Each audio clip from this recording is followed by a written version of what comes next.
a mensagem que nós começamos domingo passado, a série, é uma série curta de 3 mensagens, mas ela diz que Jesus é tudo para nós. Eu queria que você repetisse: para mim, Jesus é tudo. Amém. E interessante que vai projetar uma frase que foi dita pelo evangelista Billy Graham. E essa frase, irmãos, ela é super importante, porque ela diz assim: o maior acontecimento da história não foi que o homem saiu da terra, subiu e pisou na lua. O maior acontecimento foi que Deus desceu do céu e pisou na terra. Aleluia.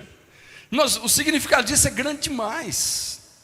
É grande demais. Deus deixa a sua divindade, encarna na humanidade, desce na terra, vive entre nós, tudo com o objetivo de nos dar uma vida muito melhor, que só Deus pode dar. Aquele projeto de vida que Deus tinha lá no Jardim do Éden e que o pecado estragou, Deus não abandonou aquilo.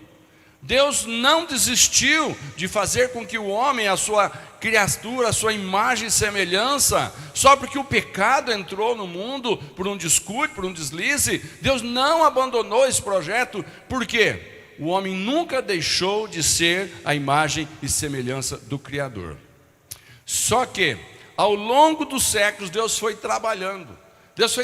Quando Deus resolve criar um povo, é interessante que Deus cria um povo, e esse povo fica escravo no Egito. Deus tira do Egito, Deus leva para um lugar, e quando Deus coloca eles na terra da promessa, Deus diz: agora eu tenho o meu povo, eu vou falar com eles.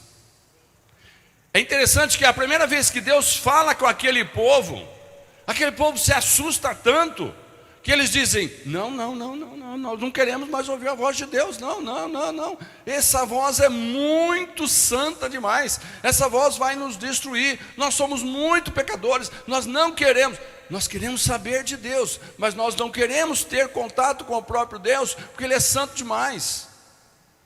Eu acho interessante que esse conceito, às vezes, ainda permanece no coração de muitos, que quando você faz alguma coisa que você sabe por dentro que Deus não se agradou, a primeira coisa que o diabo sugere: agora você não pode orar, agora você não pode participar da comunhão da igreja, agora você tem que ficar isolado. Irmãos, isso é a maior mentira que o diabo arrumou, porque justamente quando você está doente que você precisa do médico e do hospital.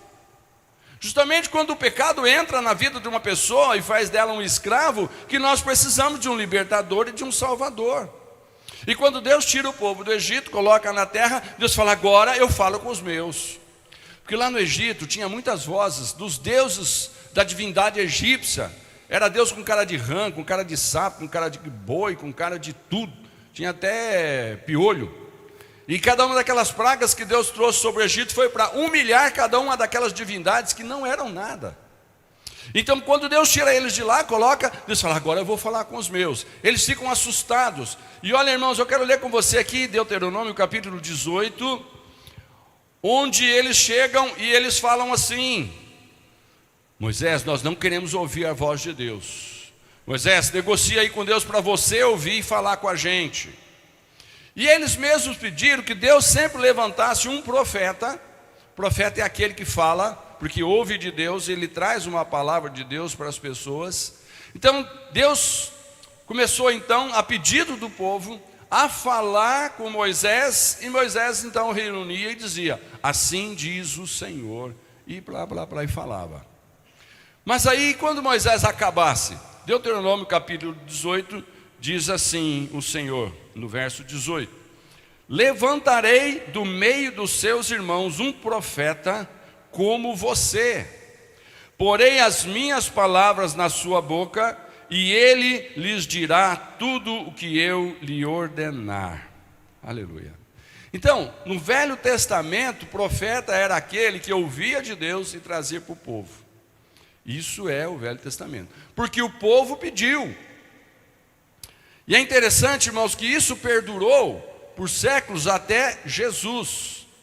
Mas aí Pedro, 1 Pedro capítulo 1, versículo 10 e 11, que eu quero que vocês me acompanhem, ele diz assim: foi a respeito dessa salvação que os profetas que falaram da graça destinada a vocês investigaram e examinaram, procurando saber o tempo e as circunstâncias para os quais apontava o Espírito de Cristo, que neles estava, quando lhes predisse os sofrimentos de Cristo e as glórias que se seguiram àqueles sofrimentos. Pedro está dizendo, olha, aquele projeto de Deus de falar com os profetas, ele tinha um propósito, era revelar coisas do céu para a terra. Mas aquele projeto, irmãos, não ia ser sempre assim.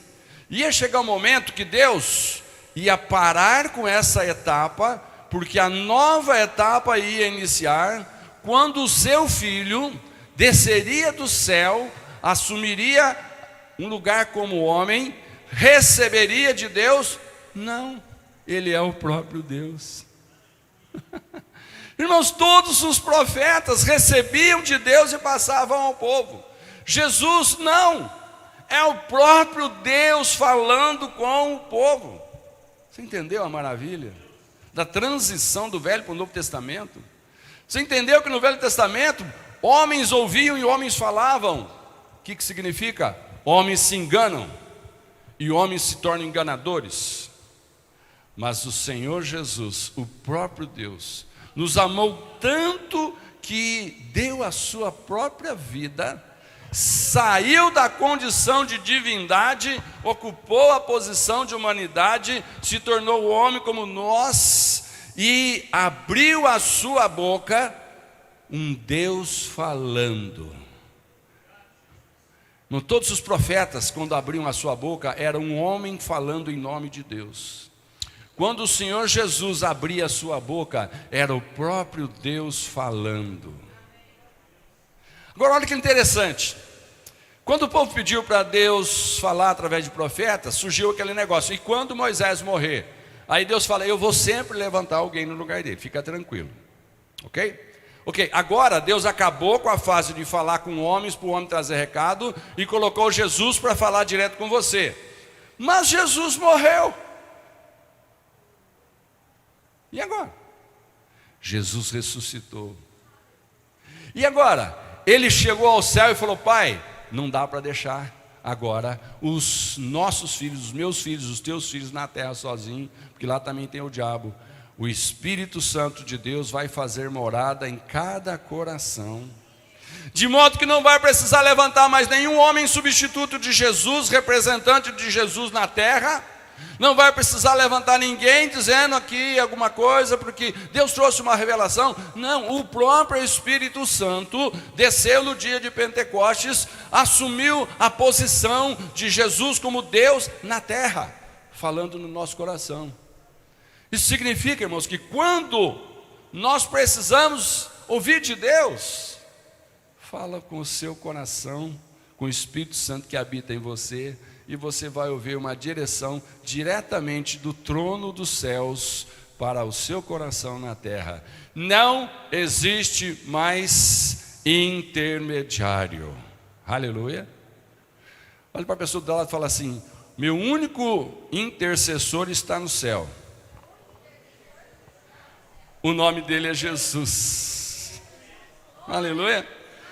Por quê? Porque o homem sempre vai precisar ouvir de Deus, porque ele foi criado à essência de Deus. Amém?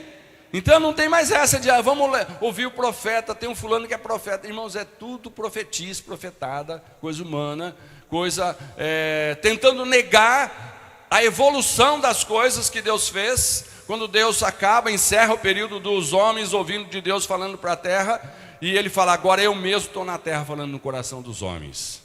Por isso que Billy Graham falou, o maior evento, irmãos, não é o homem pisar na lua, é Deus pisar na terra e nunca mais sair daqui, porque ele habita no coração de cada um daqueles que aceitam Jesus como o Senhor de sua vida.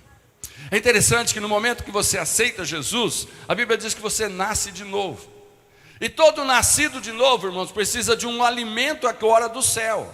E quem é o homem que vai trazer alimento do céu para a terra, se não for aquele que está lá e que vai trazer para cá, de acordo com a necessidade que cada um de nós tem, o alimento para a nossa alma.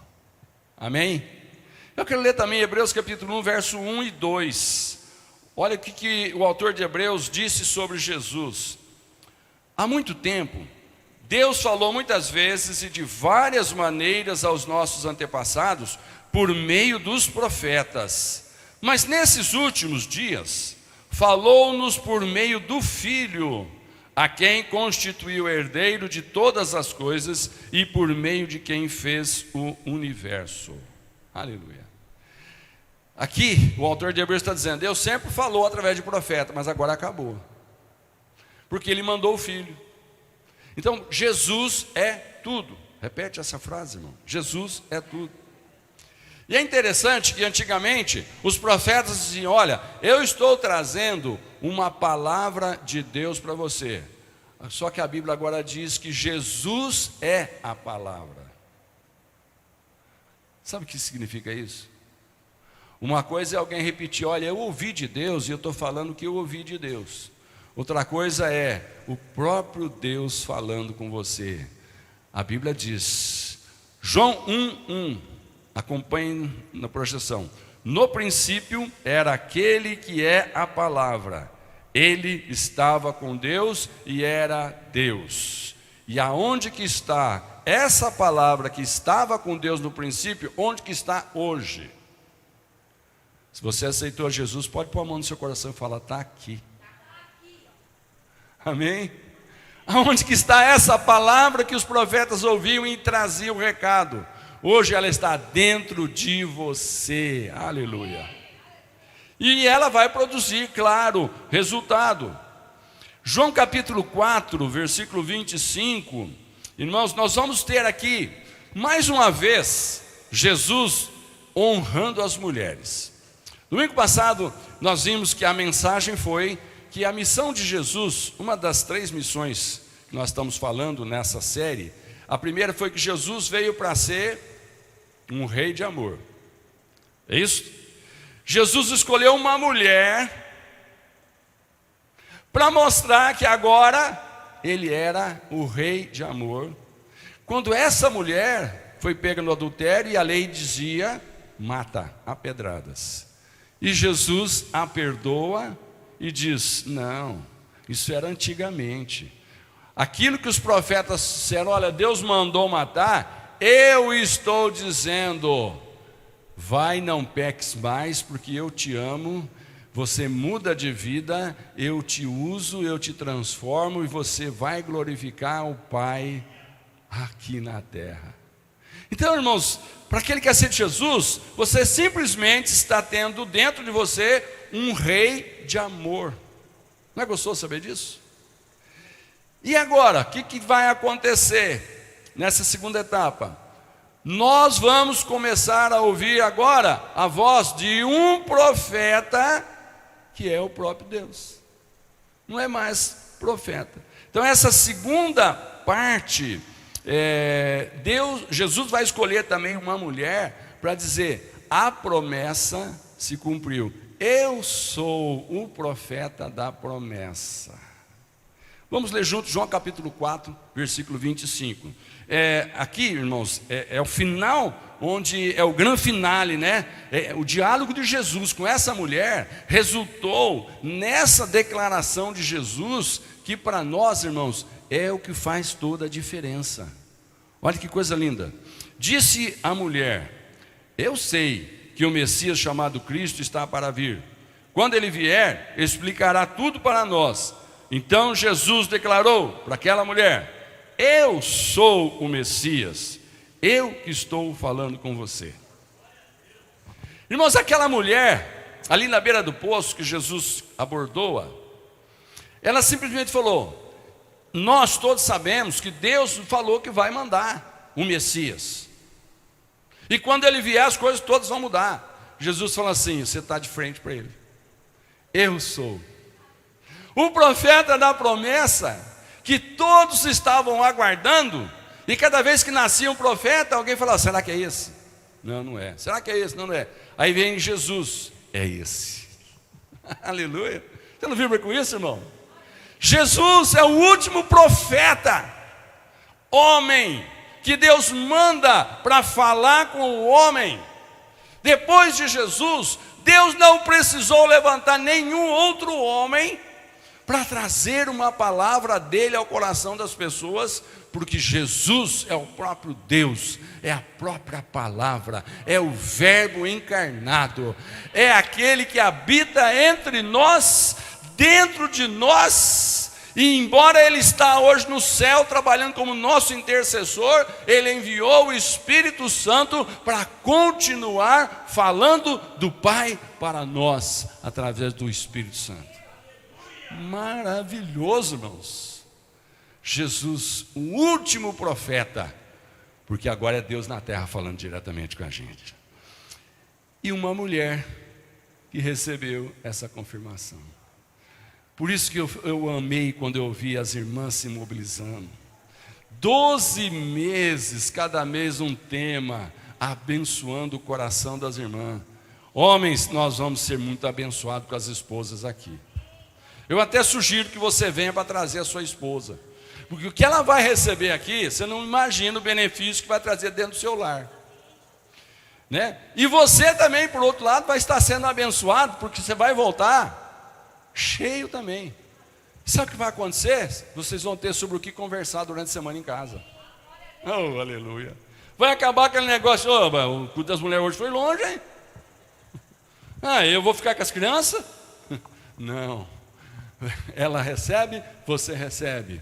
Por quê? E a criança recebe. Aleluia. Maravilhoso. Irmão, família. Uma família para pertencer. Tem sido o slogan da nossa igreja. Você. Domingo que vem nós vamos ter batismo aqui, sabe, irmãos? Já foi anunciado, né? Glória a Deus. Eu já sei de 5 ou 6 que eu vou batizar. Vai ter mais. Sabe o que significa isso? Gente entrando para a família. Aleluia. Gente pertencendo à família. Igreja que Jesus deixou na terra tem que ser uma família onde você pertence, não frequenta. Você pode frequentar um clube, frequentar qualquer lugar gostoso, agradável, mas igreja você não é frequentador. Se você está frequentando igreja, sinto muito, você está perdendo o melhor de Deus. Porque o frequentador não tem compromisso com o lugar que frequenta. Ele frequenta o lugar que ele achar melhor. É que nem cardápio de pizzaria. O que estão servindo hoje? Tal lugar está servindo melhor, então eu vou lá. No outro sábado, no outro domingo é a mesma coisa. Igreja, irmãos, não é um lugar que um dia você vem e você se farta com as bênçãos. Outro dia você vem e você volta chorando para cá que você apanhou do Espírito Santo de Deus. Porque a Bíblia diz que o pai que ama corrige o filho. Amém? Então, se a pessoa é só um frequentador, no lugar que bate ele não vai. Ele só vai no lugar que estão servindo de graça. E ele escolhe o melhor.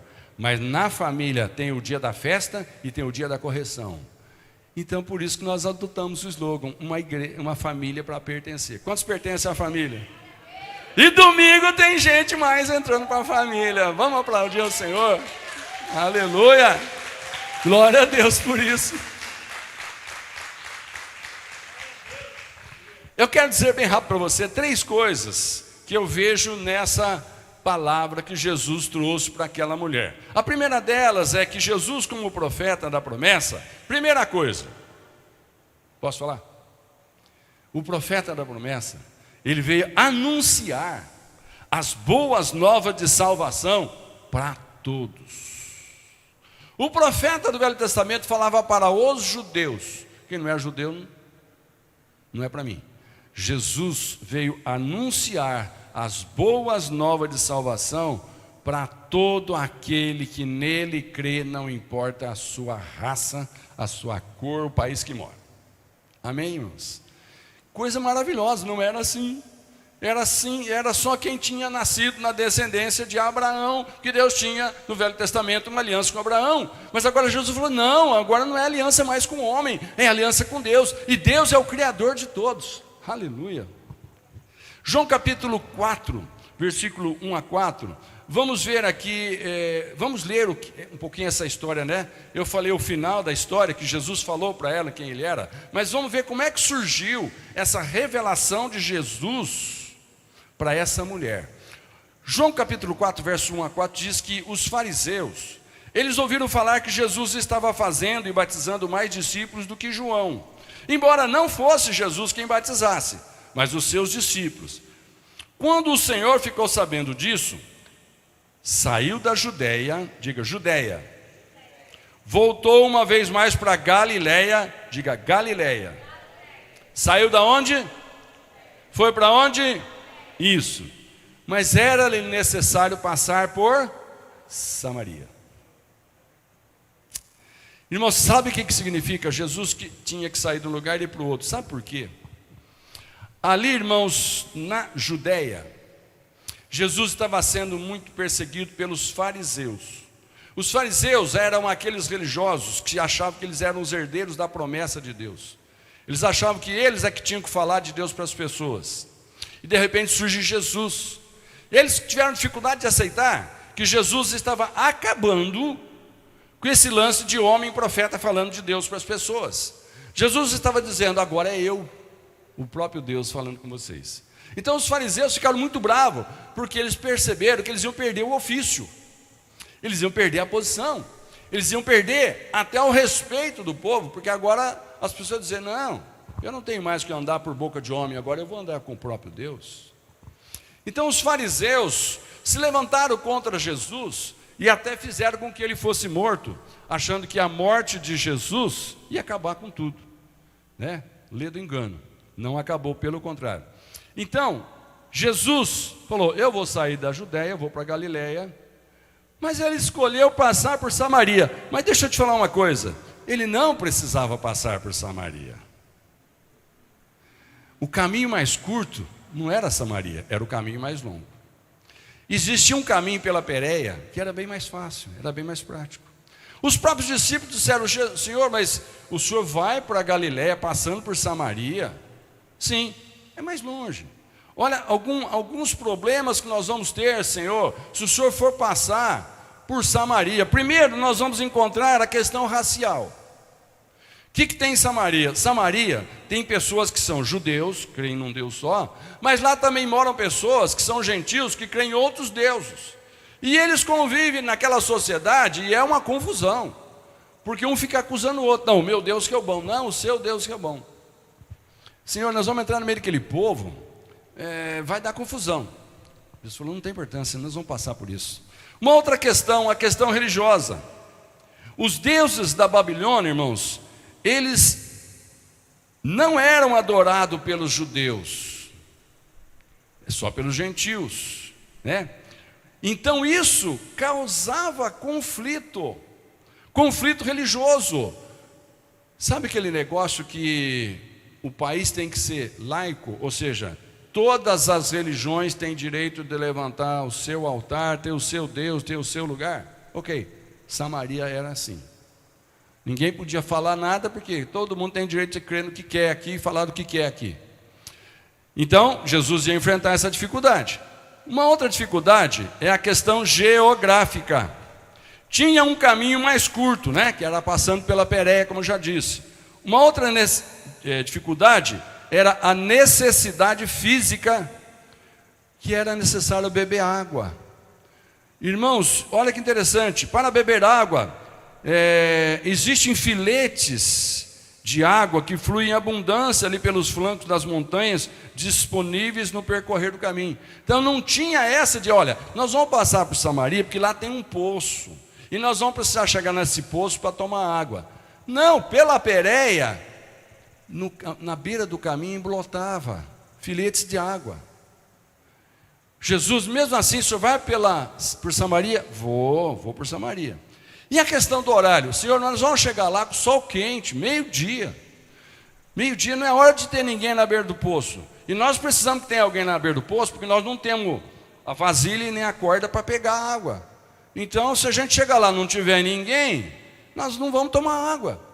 Nós vamos por Samaria. O que Jesus sabia que tinha lá, irmãos? Jesus sabia que naquele horário que ninguém usava aquele poço, porque o sol era muito quente, ia ter uma mulher que ia estar lá buscando água, e Jesus ia ter uma oportunidade de falar com essa mulher a respeito de quem ele era. Entenderam?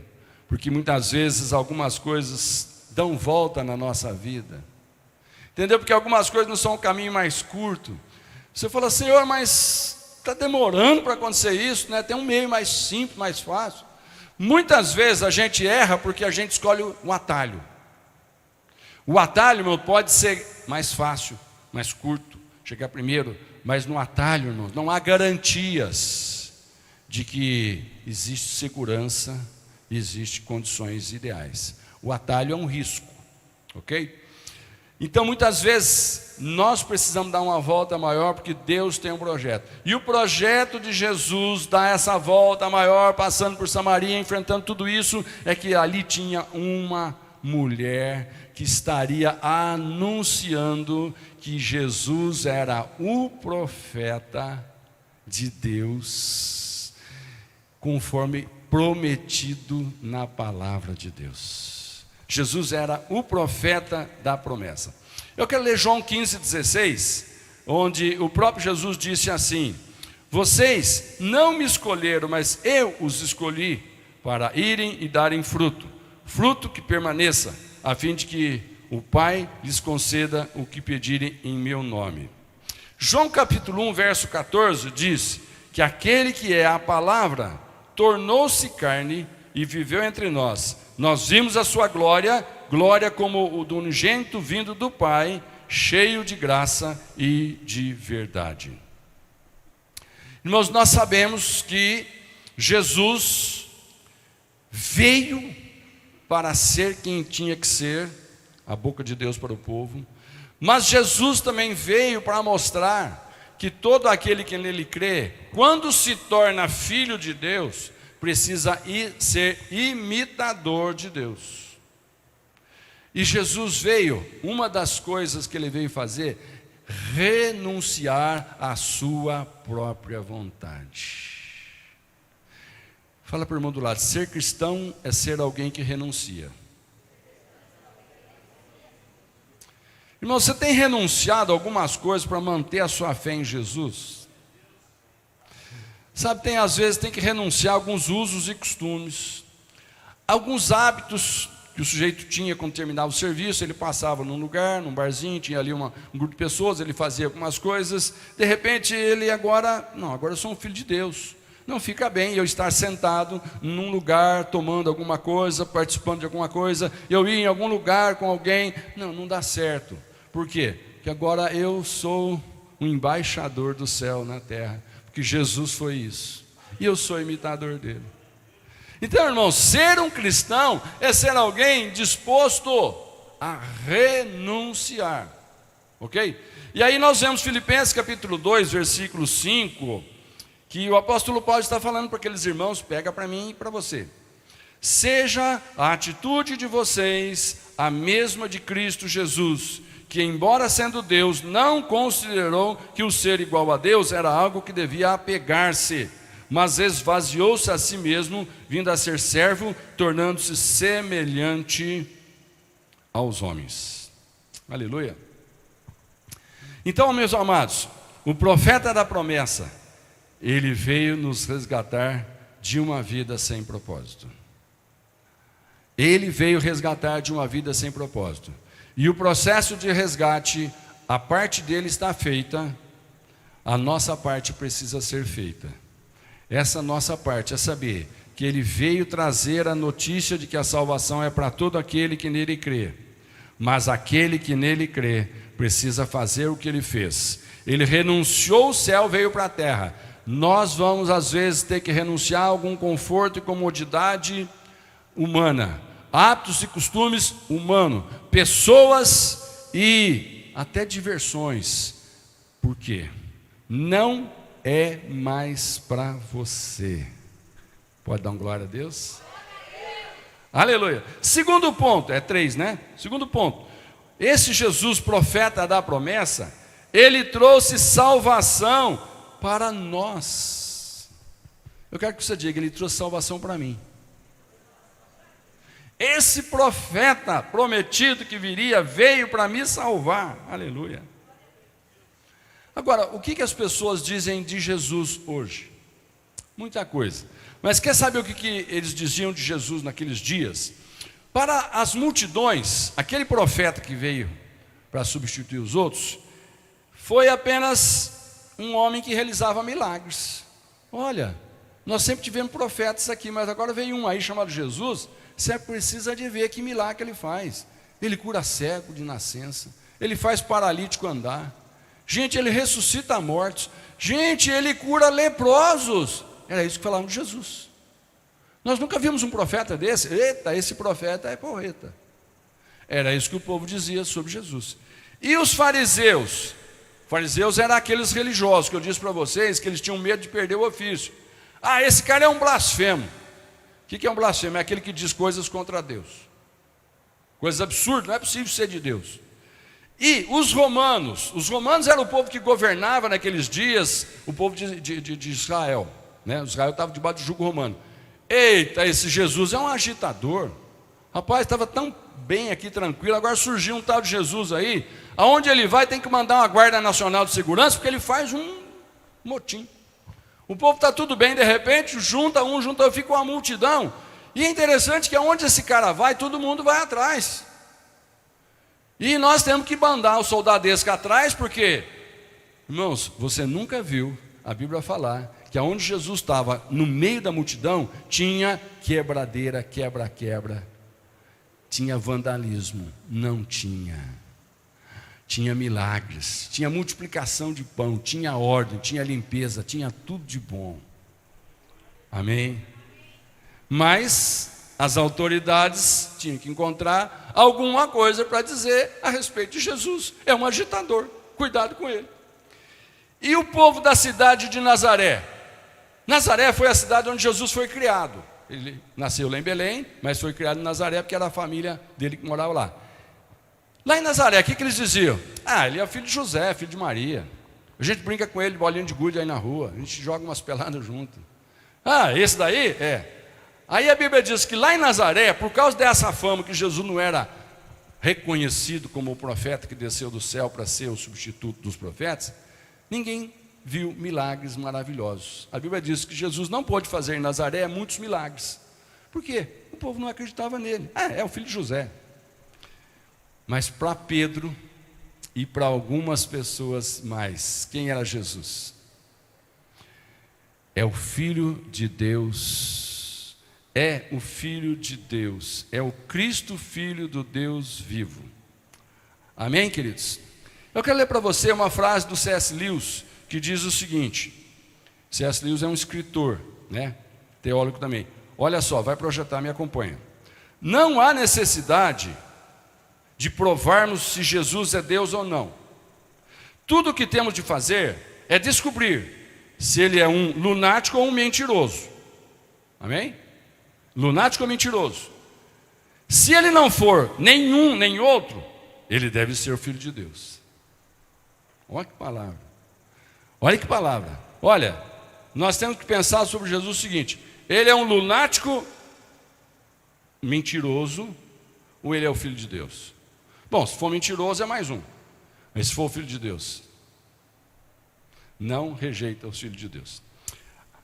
É interessante que aqui, em João capítulo 4, verso 5, diz assim, João 4, 5 a 10. Assim chegou a uma cidade de Samaria chamada Sicar, perto das terras que Jacó dera a seu filho José. Havia ali o poço de Jacó, e Jesus, cansado da viagem, sentou-se à beira do poço. Isso se deu por volta do meio-dia, e nisso veio uma mulher samaritana tirar água. Disse-lhe Jesus: me dá um pouco de água. Os seus discípulos tinham ido à cidade comprar comida. A mulher samaritana lhe perguntou: como que o senhor, sendo judeu, pede a mim, uma samaritana, água para beber? Pois os judeus não se dão bem com os samaritanos. Jesus respondeu: se você conhecesse o dom de Deus e quem lhe está pedindo água, você lhe teria pedido e ele lhe daria a água da vida. Irmão, se Jesus é realmente o profeta, vamos pedir a água da vida para esse profeta. Amém? Se você crê que realmente ele é. Agora, o último ponto, ele diz o seguinte, terceira e última coisa que Jesus é. Ele veio, trouxe vida plena e eterna para nós. Vida plena e eterna. O que é isso? Versículo 11 de João 4 diz: disse-lhe a mulher: o Senhor não tem como tirar água e o poço é fundo. Onde pode conseguir essa água viva? Acaso o Senhor é maior do que o nosso pai Jacó, que nos deu o poço, do qual ele mesmo bebeu, bem como seus filhos e seu gado? Jesus respondeu: quem beber dessa água do poço de Jacó vai ficar com sede outra vez, mas quem beber da água que eu lhe der nunca mais terá sede. O que Jesus está dizendo? Eu não vim fazer coisa humana, vim fazer coisa divina. Quando você vai atrás de um propósito, de um princípio humano para seguir, você vai atrás de uma religião para seguir, você pode se alimentar por um pouco, mas de repente você descobre, não satisfaz. Mas quando você encontra a fonte verdadeira, que é Jesus, você não cansa de beber da água da vida. Quanto mais você bebe, mais você quer beber. É isso que Jesus está dizendo para aquela mulher. Irmãos, eu quero terminar dizendo para você, João 4,14: quem beber da água que eu lhe der, nunca mais terá sede. Quantos aqui já beberam? Quantos aqui já beberam? Não tenha vergonha de levantar a sua mão. Olha para cá, você nunca mais vai ter sede. O profeta que desceu do céu para ser o último homem a falar ao coração de homens, Jesus Cristo, ele veio trazer uma água da vida maravilhosa. Aquele que bebe dessa água nunca mais vai ter sede. E eu digo para você, eu bebi, e você também já bebeu. Queria que você ficasse de pé.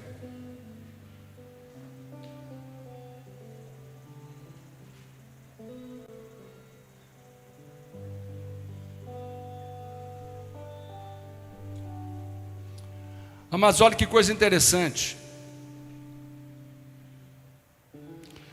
A mulher ouviu Jesus dizendo que o que ele veio fazer era de natureza espiritual. Ela ouviu Jesus dizendo: eu sou o profeta prometido por Deus lá no comecinho. Eu vim cumprir, para concluir um plano que Deus tem, de novamente poder falar ao coração dos seus filhos, não porque mandou o recado por um outro homem, mas porque o próprio Espírito Santo habita nesse coração. A mulher ouviu isso, e sabe o que ela fez? Ela saiu correndo, foi na cidade, chamou todas as pessoas que ela conhecia para conhecer esse Jesus. E o que ela ficou impressionada é o sobrenatural de Jesus que ela notou. Esse homem disse sobre mim coisas que não tinha como ele saber, que eu não o conhecia e nem contei a minha vida para ele. Mas ele me disse que eu tinha 5 maridos e esse que eu estou com ele não é meu marido. Quem contou isso para ele? Jesus sabe nas nossas dificuldades. Jesus sabe das nossas ansiedades. Jesus, olhando nos olhos daquela mulher, sabia que ela não era feliz, e a questão não era porque ela não era bem casada. Ela precisava encontrar o que ela procurava, que não estava em nenhum homem. Já tinha experimentado 5 e o 6º era também uma decepção. Quando ela disse: olha, eu senti algo com esse homem Jesus que eu nunca senti com nenhum outro homem.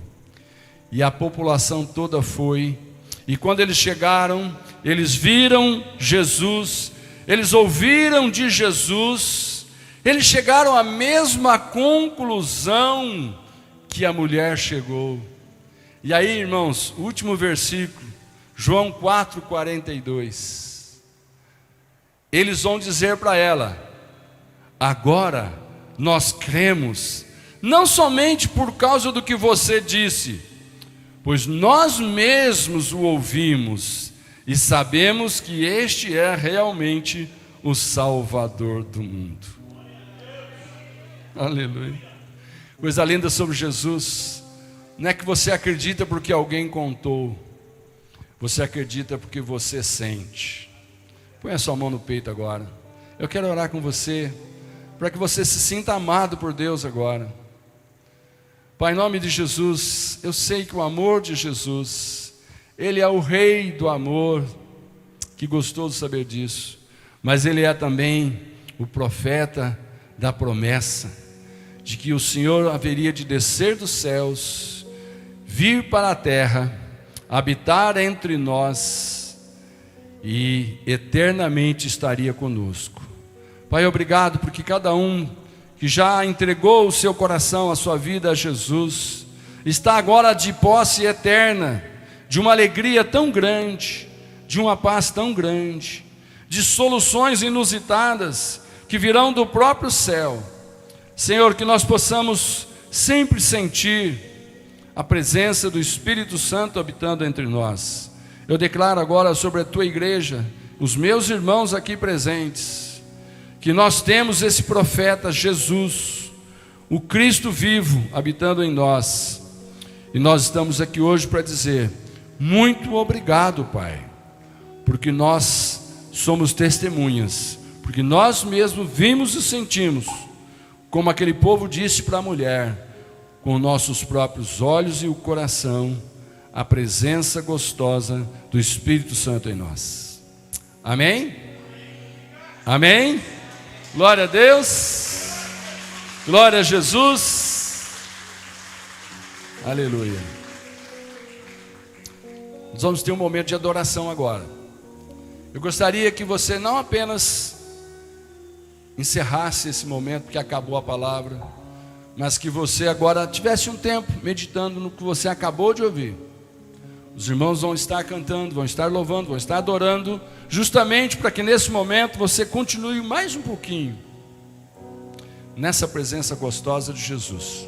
Depois você vai fazer o resto e eles vão anunciar o que vai acontecer daqui para frente. Amém?